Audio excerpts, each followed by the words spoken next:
Aí pessoal, o enxame chegou aqui na minha casa, aqui numa caixa que tinha aqui debaixo do pé de pitaia. Ela se apossou aí desde quinta-feira. Tá aí, ó.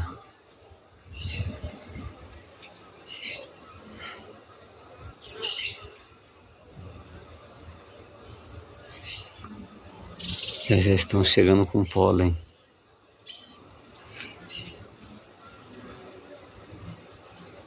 Muita movimentação.